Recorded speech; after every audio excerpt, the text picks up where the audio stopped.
Hello विद्यार्थियों, target with लक्ष्य के इस नई वीडियो में आप सभी का स्वागत है। तो पृष्ठ रसायन के इस लेक्चर में अब आप लोग यहाँ पर पढ़ेंगे विलयनों का वर्गीकरण, यानी कि विलयन जो होते हैं वो कितने प्रकार के होते हैं, उनका वर्गीकरण जो है किस प्रकार से किया जाता है। लेकिन इसके पहले आपको कुछ पॉइंट और भी पता होने चाहिए। तो एक वैज्ञानिक थे थॉमस ग्राहम, जिन्होंने ये बताया कि जो पदार्थ होते हैं ये दो प्रकार के होते हैं। एक होते हैं आपके क्रिस्टलाभ और दूसरे होते हैं आपके कोलाइड। तो इनकी पहचान आप किस प्रकार से करेंगे? इन्होंने बताया कि जो क्रिस्टलाभ होते हैं इनको जो है आप द्रव में घोल दीजिए, यानी कि ऐसे पदार्थ जिन्हें आप द्रव में घोल दें और घोलने के बाद उनका जो जलीय विलयन है, अगर उस जलीय विलयन को जो है यहाँ पर चर्मपत्र, उस जलीय विलयन को जो है चर्मपत्र या फिर आप बोल सकते हैं यहाँ पर अर्धपारगम्य झिल्ली से गुजारा जाए, यानी कि उस जलीय विलयन को जो है यहाँ पर इस चर्मपत्र से निकाला जाए और वो यहाँ पर सरलता से उसे पार कर जाए, तो उन्हें बोला जाता है क्रिस्टलाभ। और अगर कोई ऐसा पदार्थ है जिसे जल में घोलने पर उसका जो जलीय विलयन है वो इस चर्मपत्र से जो है सरलता से नहीं निकल पाता है, तो उससे बोला जाता है यहाँ पर कोलाइड। ये बताया था थॉमस ग्राहम ने। तो इन्होंने क्या बताया क्रिस्टलाभ के बारे में? इन्होंने बताया कि वे पदार्थ जिनके जलीय विलयन चर्मपत्र या फिर आप बोल सकते हैं अर्धपारगम्य झिल्ली के आर पार जो है सरलता से चले जाते हैं, उन्हें बोला जाता है क्रिस्टलाभ। तो ये पॉइंट आप लोग इसके बारे में याद रखिएगा। आप बता सकते हैं जैसे कि आप बता सकते हैं इसमें नमक, यानी कि अगर नमक आप जल में घोल देंगे और इसके जलीय विलयन को आप चर्मपत्र या फिर अर्धपारगम्य झिल्ली से निकालेंगे तो ये सरलता से उसे पार कर जाएंगे, तो नमक। इसके अलावा चीनी या फिर आप बता सकते हैं यहाँ पर ग्लूकोज, चीनी, ग्लूकोज। इसके अलावा यूरिया आदि। इन्हें जो है इन्होंने बताया कि ये सभी क्या हैं, ये क्रिस्टलाभ हैं, यानी कि अगर आप इन्हें जल में घोलकर इनका जलीय विलयन तैयार करेंगे और उससे चर्मपत्र से निकालेंगे तो वो सरलता से जो है यहाँ पर आर पार हो जाएगा, तो इसलिए उन्होंने इन्हें बताया था क्रिस्टलाभ। इसके अलावा कोलाइड के बारे में क्या बताया? कोलाइड के बारे में उन्होंने बताया कि वे पदार्थ जिनके जलीय विलयन चर्मपत्र या फिर अर्धपारगम्य झिल्ली के आर पार जो है सरलता से नहीं निकल पाते हैं, उन्हें क्या बोला जाता है? उन्हें बोला जाता है कोलाइड। जैसे कि आप बता सकते हैं यहाँ पर, जैसे गोंद, यहाँ पर आप बता सकते हैं गोंद। इसके अलावा आप यहाँ पर प्रयोग कर सकते हैं प्रोटीन या फिर आप बता सकते हैं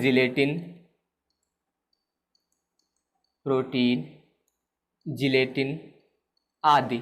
तो उन्होंने बताया कि अगर इन्हें जो है आप जल में घोल देते हैं और इनका जलीय विलयन तैयार कर लेते हैं और उससे अगर आप यहाँ पर चर्मपत्र से निकालते हैं तो वो जो है आर पार जो है सरलता से नहीं हो पाते हैं, तो यहाँ पर जो है इन्हें बोला जाता है कोलाइड। और जो जलीय विलयन यहाँ पर सरलता से आर पार हो जाते हैं चर्मपत्र के, उन्हें बोला जाता है यहाँ पर क्रिस्टलाभ। तो चर्मपत्र या फिर अर्धपारगम्य झिल्ली एक प्रकार की छलनी बोल सकते हैं या फिर आप बोल सकते हैं एक प्रकार का फिल्टर होता है। तो यहाँ पर जिन पदार्थों का जलीय विलयन जो है उस चर्मपत्र से सरलता से पार हो जाता है उन्हें बोला जाता है क्रिस्टलाभ, और जिनका जलीय विलयन सरलता से पार नहीं हो पाता है उन्हें बोला जाता है कोलाइड। तो ये बताया था थॉमस ग्राहम ने। लेकिन बाद में जो है कुछ वैज्ञानिकों ने बताया कि इसमें जो है कोई वास्तविकता नहीं है, तो इसके लिए जो है बाद में इसमें कुछ और भी तथ्य बताए गए। तो इसके लिए ध्यान दीजिए। अब आप यहाँ पर पढ़ेंगे कोलाइड की आधुनिक अवधारणा या फिर इसे आप बोल सकते हैं कोलाइड अवस्था। तो बाद में ये बताया गया कि जो कोलाइड होता है ये कोई पदार्थ नहीं होता है, यानी कि जो कोलाइड है ये कोई पदार्थ ही नहीं है, बल्कि ये पदार्थ की जो है यहाँ पर एक विशेष अवस्था होती है जो कणों अथवा अणुओं के आकार पर निर्भर करती है। बाद में क्या बताया गया कि कोलाइड जो है ये कोई पदार्थ ही नहीं है, बल्कि ये जो है पदार्थ की एक अवस्था होती है जो कि कणों और अणुओं के आकार पर निर्भर करती है। ये बाद में यहाँ पर बताया गया था, क्योंकि उन्हें जो है यहाँ पर थॉमस ग्राहम के बाद में जो है वास्तविकता नहीं लगी थी, तो इसलिए बाद में यहाँ पर ये बताया गया इस कोलाइड के बारे में। तो इसके लिए आप कुछ पॉइंट और भी ध्यान दीजिए, जिससे कि यहाँ पर इसे समझने के लिए यहाँ पर हम लोग 3 प्रकार से इसे समझेंगे। तो सबसे पहले ध्यान दीजिए, जैसे कि मान लीजिए यहाँ पर हम लोग विलेन लेते हैं इसमें, और यहाँ पर विलेन लेते हैं नमक प्लस पानी, नमक प्लस पानी, यहाँ पर एक विलेन लिया गया नमक प्लस पानी। इसके अलावा दूसरा यहाँ पर हम लोग लेते हैं गोंद, या फिर आप बोल सकते हैं यहाँ पर क्रीम भी ले सकते हैं। तो यहाँ पर हम लोग ले लेते हैं गोंद, इसके अलावा प्लस पानी। और तीसरा यहाँ पर हम लोग लेते हैं मिट्टी और प्लस पानी। तो यहाँ पर जो है इसमें 3 प्रकार के विलेन लिए गए हैं। तो यहाँ पर ध्यान दीजिए, इन सभी में जो विलायक यूज हुआ है वो पानी यूज हुआ है, यानी कि पानी में नमक घोला गया है, फिर गोंद को घोला गया है, और फिर यहाँ पर मिट्टी को घोला गया है। तो इसमें जो विलायक यूज हो रहा है वो क्या है आपका पानी, यानी कि द्रव है। तो आपको ये पता होना चाहिए कि जो द्रव के अणु होते हैं उनका आकार जो होता है वो हमेशा 1 नैनोमीटर से कम होता है। ये पॉइंट याद रखिएगा कि द्रव के अणुओं का जो आकार होता है वो 1 नैनोमीटर से कम होता है। लेकिन यहाँ पर ध्यान दीजिए, इस पानी में आप क्या मिला रहे हैं, नमक मिला रहे हैं। तो यहाँ पर ये जो नमक मिला रहे हैं और नमक मिलाने के बाद जो यहाँ पर विलेन तैयार हो रहा है, उस विलेन में जो कणों का आकार होगा, उस विलेन के कणों का जो आकार होगा, कणों का आकार, तो अगर यहाँ पर कणों का आकार जो है 1 नैनोमीटर से कम है, 1 नैनोमीटर से कम है, या फिर जैसे कि मान लीजिए यहाँ पर क्या घोला गया था, गोंद को घोला गया था पानी में, तो यहाँ पर इसका जो विलेन तैयार होगा, इसके जो कणों का आकार है, कणों का आकार, तो इसके कणों का जो आकार होगा वो यहाँ पर जो है 1 नैनोमीटर से लेकर 1000 नैनोमीटर तक होता है।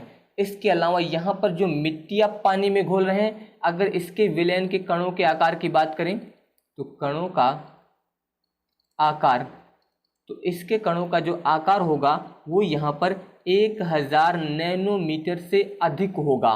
अब यहाँ पर पहले तो कुछ पॉइंट और भी आप समझ लीजिए, जैसे कि यहाँ पर बात हुई है नैनोमीटर की, आप चाहे तो 1 नैनोमीटर बोल सकते हैं, या फिर आप यहाँ पर बोल सकते थे 10 एंगस्ट्रॉम, 1 नैनोमीटर, या फिर बोल सकते हैं 10 एंगस्ट्रॉम।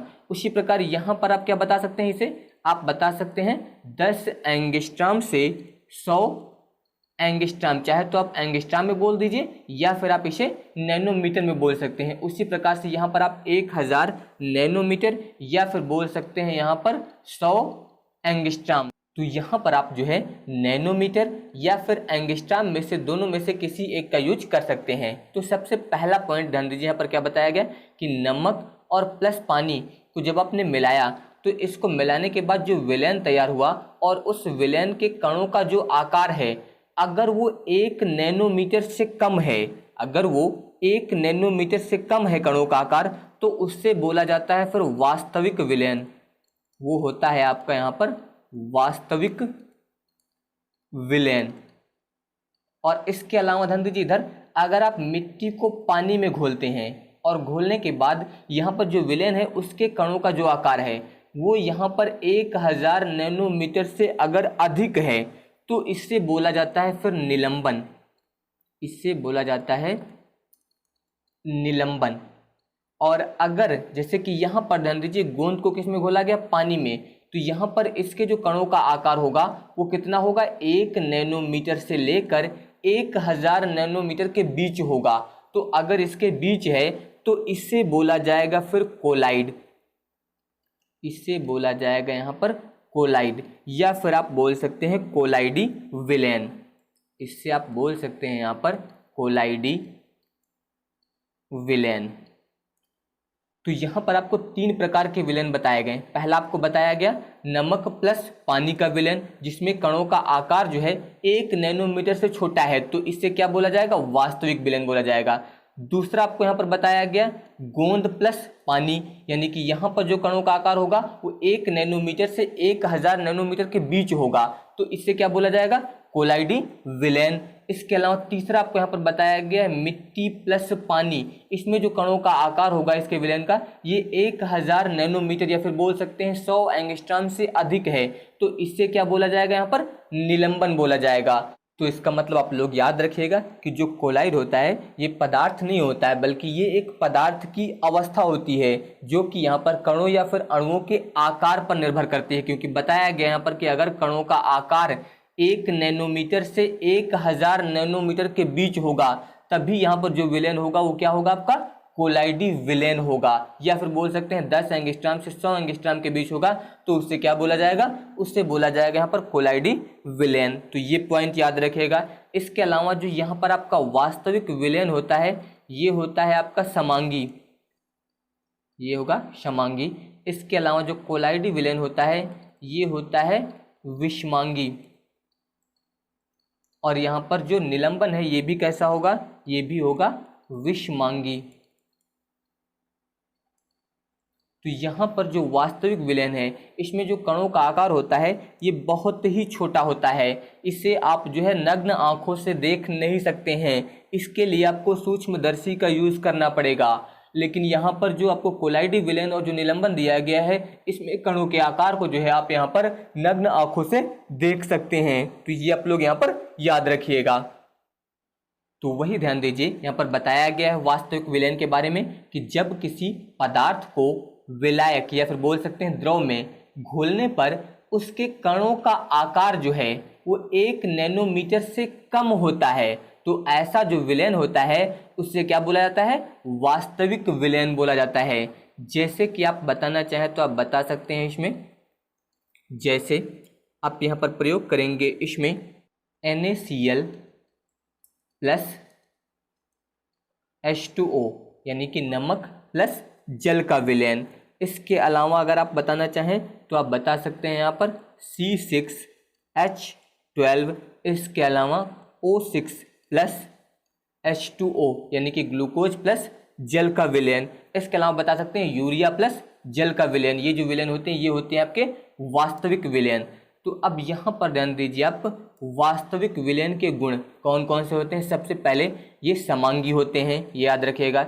इसके अलावा वास्तविक विलयन जो होते हैं वो स्थायी होते हैं। इसके अलावा वास्तविक विलयन जो होते हैं ये पारदर्शी होते हैं, ये भी याद रखिएगा कि वास्तविक विलयन जो होते हैं ये पारदर्शी होते हैं। और इसके बाद वास्तविक विलयन के कणों को जो है शक्तिशाली सूक्ष्मदर्शी से भी नहीं देखा जा सकता है। तो ये पॉइंट आप लोग यहाँ पर याद रखिएगा। अब इसके बाद ध्यान दीजिए निलंबन। तो इसके बारे में आपको बताया गया कि जब किसी पदार्थ को विलायक यानी कि द्रव में घोलने पर उसके कणों का जो आकार है वो 1000 नैनोमीटर से अधिक होता है तो ऐसा विलयन जो है वो निलंबन कहलाता है। 1000 नैनोमीटर या फिर आप बोल सकते हैं 100 एंगस्ट्रॉम से अधिक होता है तो ऐसा विलयन क्या कहलाता है, निलंबन कहलाता है। तो जैसे आप यहाँ पर बता सकते हैं इसमें, जैसे रेत प्लस पानी, रेत प्लस पानी। इसके अलावा बता सकते हैं मिट्टी प्लस पानी, मिट्टी प्लस पानी। ये जो विलयन होता है ये होता है आपका निलंबन। अगर इसके गुणों की बात करें तो आप बता सकते हैं यहाँ पर कि ये जो होते हैं विषमांगी होते हैं। इसके अलावा पदार्थ के कण जो है वो द्रव में पूर्णतया घुलनशील नहीं होते हैं यानी कि घुले नहीं होते हैं। इसके अलावा कणों को जो है नग्न आँखों से देखा जा सकता है। इसके अलावा ये जो है अस्थायी होते हैं क्योंकि ये जो है निलंबित हो जाते हैं। इसके अलावा ये जो है यहाँ पर अपारदर्शी होते हैं। तो ये पॉइंट यहाँ पर इसके बारे में याद रखिएगा। अब इसके बाद ध्यान दीजिए कोलाइडी विलयन। तो इसके बारे में आपको बताया गया कि जब किसी पदार्थ को द्रव में घोलने पर उसके कणों का जो आकार है वो 1 नैनोमीटर से 1000 नैनोमीटर के बीच होता है तो ऐसा विलयन जो है कोलाइडी विलयन कहलाता है। तो आप इसके बारे में आप बता सकते हैं, जैसे आपको बताया गया इसमें गोंद, यानी कि आप बता सकते हैं जैसे कि गोंद प्लस पानी, ये विलयन जो होगा आपका कोलाइडी विलयन हो जाएगा। इसके अलावा प्रोटीन प्लस पानी आप कर सकते हैं, आप बता सकते हैं प्रोटीन का जलीय विलयन, प्रोटीन का जलीय विलयन। या फिर आप बता सकते हैं यहाँ पर जिलेटिन, इसके अलावा एल्बुमिन, या फिर बोल सकते हैं आप स्टार्च। इन सभी के जो जलीय विलयन होते हैं वो क्या होते हैं, कोलाइडी विलयन होते हैं। अब इसके बाद ध्यान दीजिए यहाँ पर इसके गुण। तो आप बता सकते हैं कोलाइडी विलयन के बारे में कि ये जो है विषमांगी होते हैं। इसके अलावा इनके कणों को जो है अति सूक्ष्मदर्शी से देखा जा सकता है। इसके अलावा जो है इनकी चर्म पत्र से जो है विसरण की दर बहुत ही कम होती है। इसके अलावा आप लोग याद रखिएगा कि इनके कणों पर जो है गुरुत्वाकर्षण बल का कोई प्रभाव नहीं पड़ता है। तो ये पॉइंट आप लोग यहाँ पर याद रखिएगा कि इनके कणों पर जो है गुरुत्वाकर्षण बल का कोई प्रभाव नहीं पड़ता है। इसके अलावा अगर यहाँ पर हम लोग कोलाइडी विलयन की प्रावस्थाओं की बात करें तो अब ध्यान दीजिए, आप यहाँ पर लिखना चाहें तो आप लिख सकते हैं कोलाइडी विलयन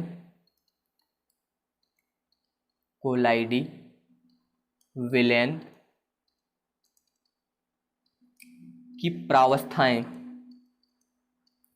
कोलाइडी विलयन की प्रावस्थाएं।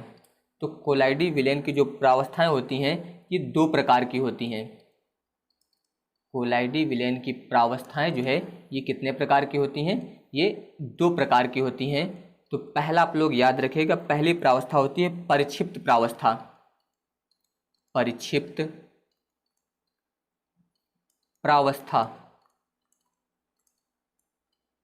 इसके अलावा सेकंड आप लोग याद रखिएगा यहाँ पर परिक्षेपण माध्यम। तो यहाँ पर इसके बारे में याद रखिएगा कि जो कोलाइडी विलयन होता है उसमें जो घटक कम मात्रा में होगा उससे बोला जाता है परिक्षिप्त प्रावस्था, और जो घटक अधिक मात्रा में होगा उससे बोला जाएगा परिक्षेपण माध्यम। तो अगर आप बताना चाहें तो आप बता सकते हैं कि किसी कोलाइडी विलयन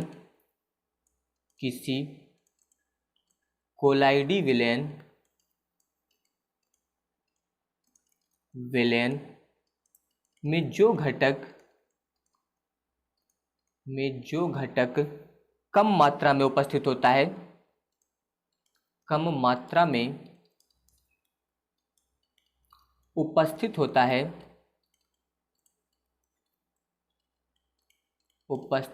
है उससे परिक्षिप्त प्रावस्था कहते हैं, उससे परिक्षिप्त प्रावस्था कहते हैं।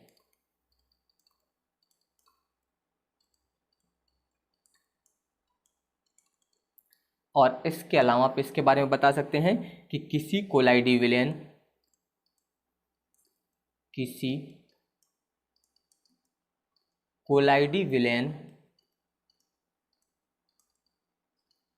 में जो घटक अधिक मात्रा में उपस्थित होता है,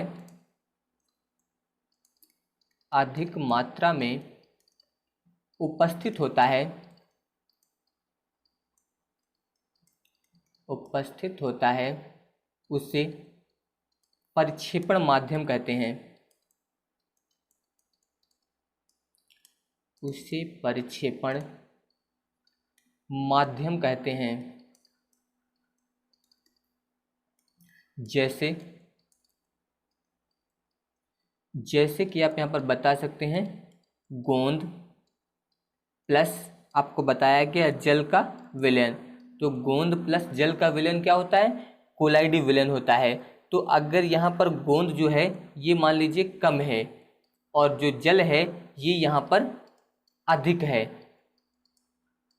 तो यहाँ पर गोंद प्लस जल इसका जो विलयन है ये क्या है? कोलाइडी विलयन। इसमें गोंद जो है ये कम मात्रा में है और जो जल है वो अधिक मात्रा में है। तो आपको बताया गया कि जो घटक कम मात्रा में होता है उससे बोला जाता है परिक्षिप्त प्रावस्था। ये यहाँ पर क्या है? परिक्षिप्त प्रावस्था। और इसके अलावा जो घटक अधिक मात्रा में होता है उससे बोला जाता है परिक्षेपण माध्यम, परिक्षेपण माध्यम। तो ये पॉइंट याद रखिएगा कि कोलाइडी विलयन की दो प्रावस्थाएं होती हैं। जो घटक उसमें कम मात्रा में होता है वो होता है आपका परिक्षिप्त प्रावस्था, और जो अधिक मात्रा में उपस्थित होता है वो होता है आपका परिक्षेपण माध्यम। तो बाकी के टॉपिक मैं आप लोगों को नेक्स्ट वीडियो में बताऊंगा। अगर आप सभी को ये वीडियो पसंद आया हो तो इस वीडियो को लाइक, शेयर और हमारे चैनल को सब्सक्राइब जरूर करिएगा। धन्यवाद।